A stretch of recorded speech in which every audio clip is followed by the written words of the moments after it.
Most arguments in the pool world get started over the rack, and that's whether it's rack your own or loser racks. But I don't argue with them anymore. I'll just walk up and fix the issue once they're done trying to get it over on me. And then they usually stop doing it because they feel guilty and stupid.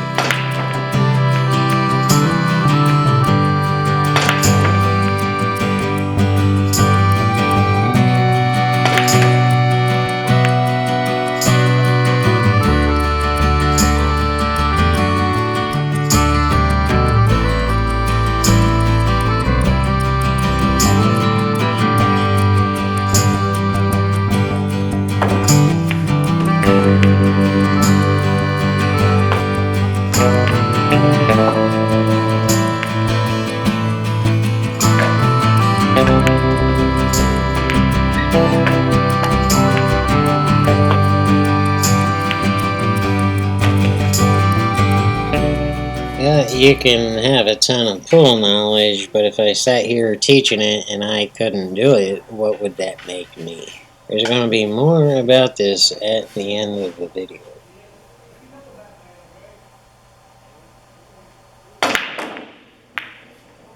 So there's the break, and as you see, the 2-ball rolled right in our way for the 1-ball. So what do you do with this? Do you jump it? Do you kick to a safety? Or do you say it?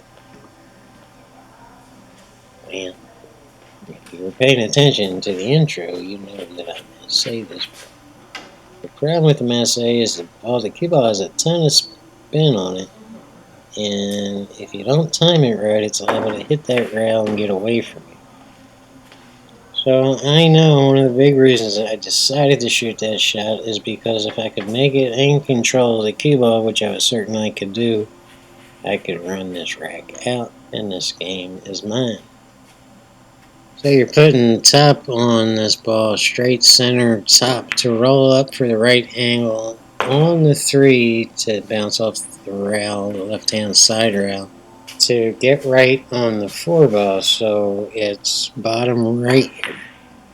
And you pretty much want the perfect angle off the 4 to roll down table again and get on the left-hand side of the 6, because we need the right angle on the 6 to go all the way back up table and use that top rail to get on the 7. So we're moving the cue ball a little bit here, but as you can see, there's no traffic other than this 8 ball, so we're safe to do this. Right, just right. No top or bottom, just right there, because you want to bounce off that left-hand side rail that it just came off of, because we need an angle to get out the center table on the 8. I don't have enough angle to get center table, but it's good enough. I got the right position on the 8, and this is that drag shot. If you don't know about the drag shot, just look up one of my old videos on the drag shot. And this is just dead center ball. You want to stay down and get all the basics right. Take a deep breath before you get down on this ball. And there you go. Let's get on to the next one.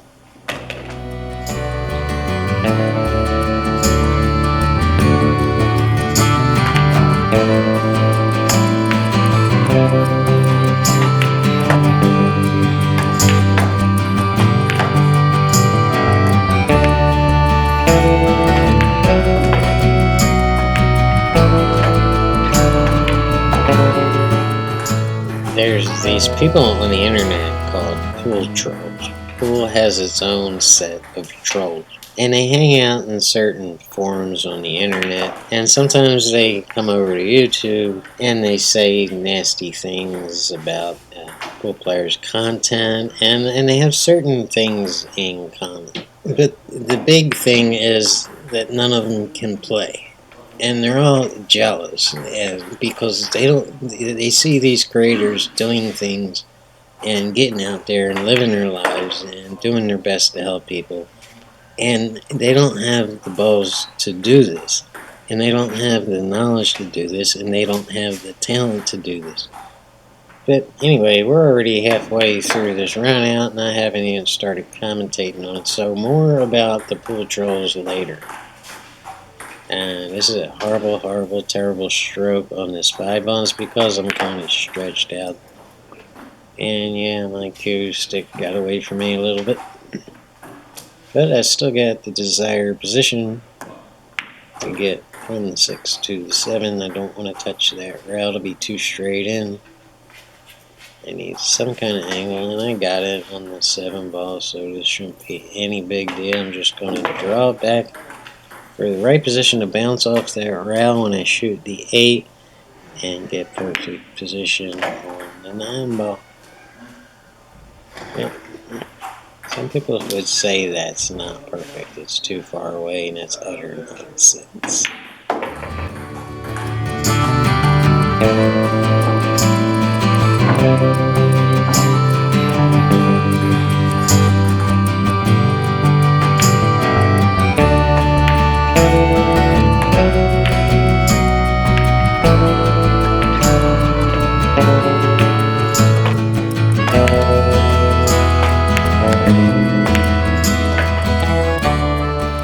Alright, we get a little sloppy in this one. And right now, before I start here, I'm looking to play into the 2-ball line from the 1 ball, but there doesn't seem to be a pathway to do that. It would definitely be the best way to go, but ain't gonna work here if you don't know what playing into the line means. Look up some of my old videos. I've got about a half dozen just on that topic. And because I had to pull back and there was no way to play the line, now I'm in a bad position on the 2 ball. I'm trying to get around this 9 ball to get back up table on the 3, but there's no way. And now I'm left with a very, very dangerous shot on the 3, and you'll see why it's dangerous after I shoot it. But if I can get through the danger, I have automatic position on that 4 ball, so shouldn't be too big of a deal. The issue with the 5 ball is it doesn't go by the 6 to make it in the bottom right hand corner. So you have to either shoot that 5 in the side or in the top right hand corner. And because I didn't get the exact perfect angle, I have to go to the rail and put a whole lot of right hand English, and I mean a lot, to spin it off the rail and back up table a little bit. And now I'm perfect on the 6. Yeah, I don't like playing cross line, but a lot of times you have to. And I think I have to here. No. Yeah, I'm fine there. I have lots of space for error, and all you have to do is spin this 2 rails. The problem is something went wrong here. I'm not really sure what it was. But I'm spinning the hell out of that cue ball right there. It was a little too full, and because of the full hit on the 8, it took most of the English away. And I'm left with a bank on the 9.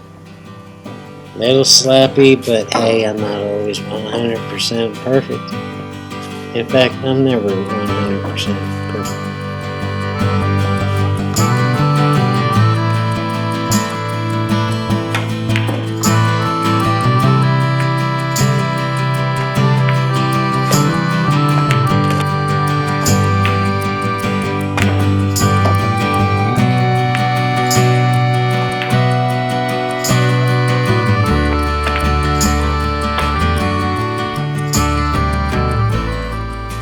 Super long stroke here, and I'm getting known for this long stroke. And yes, I do pull back to the bridge most of the time, not all the time.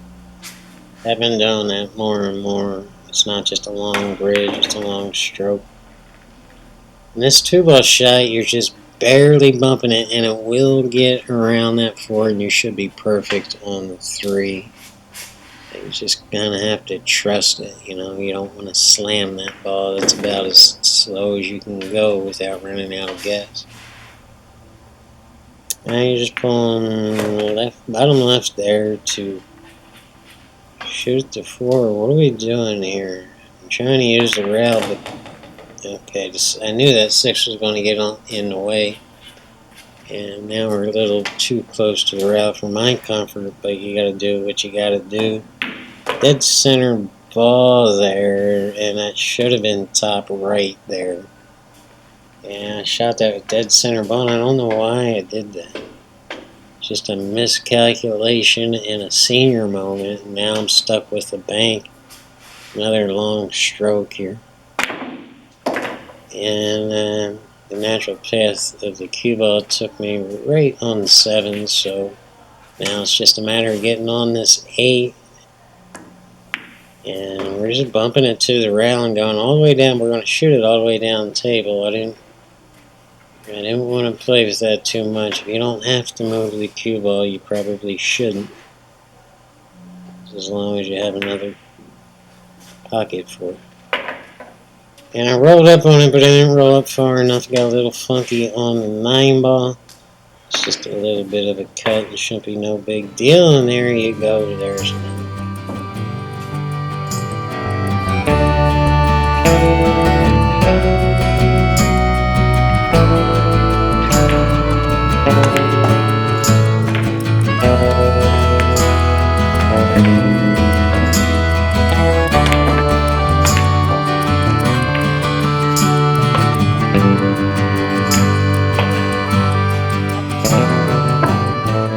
Alright, this time we got a long shot on the 1 ball to start the game, but it's a natural position to play into the line as long as you don't go too far back up table.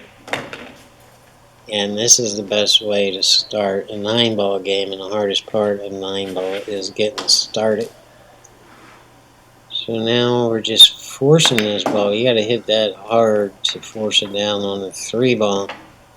And again, we're going to play into the line on the 4 ball. I'm coming right off the rail here. It's not exactly straight into the line, but you want to be on the right side of the 4 ball line, so we had to cross it a little bit. And now, I mean, you're looking to get straight in on the 5, but I think I come up short, but that's okay. I tried to spin it out there. Came up a little bit short, and I believe I just stunned it, to the left-hand side of the 6 to stun it over on the 7. And here's where you got to be careful. You have to be on the left-hand side of the 8 ball to get back up table on the 9. So you want to draw that ball far enough. And that looks good to me. Very well done, Johnny. Hey, who else analyzes 5 runouts in a video, huh? Who does that? Who gives you all this vital pool knowledge in one single video? Most of these guys are lucky to run 5 balls. Hey, don't forget to like, share, comment, subscribe, ring the bell, send me some cake. No, I'm just kidding. I don't even like cake. Pie's okay. Yeah, send me some pie. Hey, don't forget we have a vlog outro coming up, yep? And it's me whining and moaning and begging about other stuff. Should be very entertaining, breathtaking. Stay tuned. Peace. A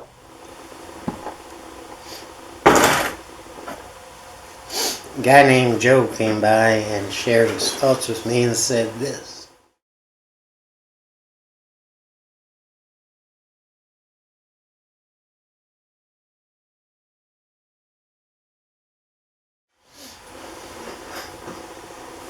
And I know where he's coming from. Other people have come by and said the same thing. And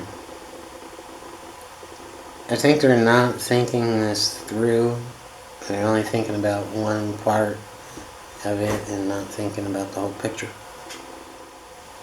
Pool's an interesting thing, and it's a tough thing to make videos about, because if you're making a video about fixing a car, you give people the information on how to fix their car, right? And then they get their wrenches and they go fix it. That's not the same with pool. You can have all the information in the world and the greatest information in the world, and that doesn't mean you're going to be able to do it. Because now you're dealing with your body and your mind and all these muscle habits, and you have to train your body to do it. And you have to, if you're talking about the mental aspect of pool, you have to train your mind to think a whole different way that it's not used to thinking. So ultimately, it comes down to the viewer being willing to do this. And what's different about the people who watch my videos is that they're all good. As far as I know, most of them are all really good pool players. They're just stuck in this place between good and great, where they're not progressing, you know? They're good or very good, but they can't get to the level of great. So what I'm doing with my videos is trying to help them out of this slump by giving them ideas and plans, new ways to think, um, new strategies, new things that they weren't exposed to before. And as far as I'm concerned, the best piece of pool instruction ever produced was a VHS tape. It tells you how long ago it was. Produced by Buddy Hall. And he runs a bunch of racks and 9-ball, but before he shoots each shot on the table, he explains what he wants to do, why he wants to do it, and how he's going to do it, right? So all of this was brand new in the pool world. And it's no secret that you can watch great players play all day, and the amount of learning that you're doing is very minimal. And that's because most of the most important stuff that they're doing is in what they're thinking. That's where the key is.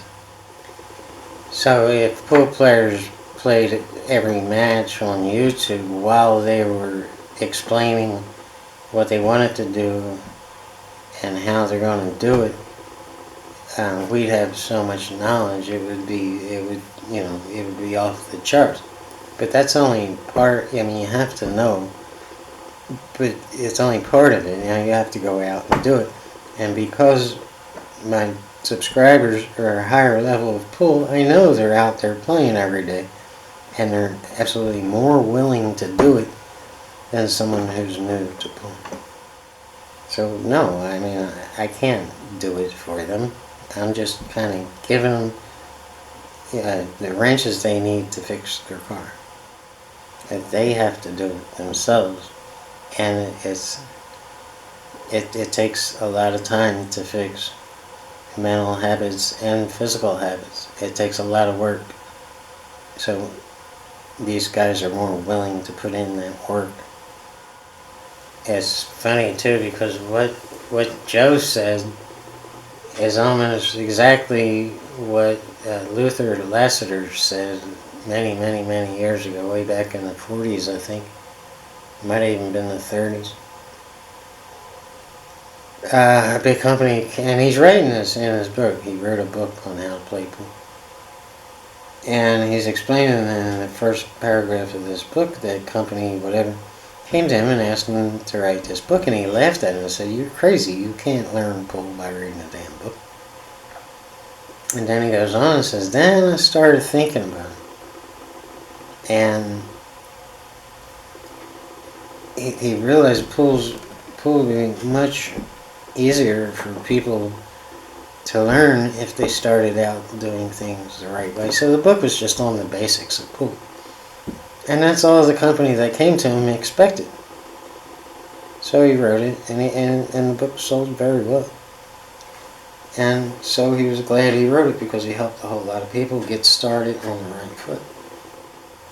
And that's a little bit different than what I'm doing. I'm not helping newbies who are just coming to pool. I'm helping good players break through to the other side. At least that's what I'm trying to do. So I'm not just showing off here and just making run-out videos while I'm running out. I'm analyzing, like a lot like Buddy Hall did.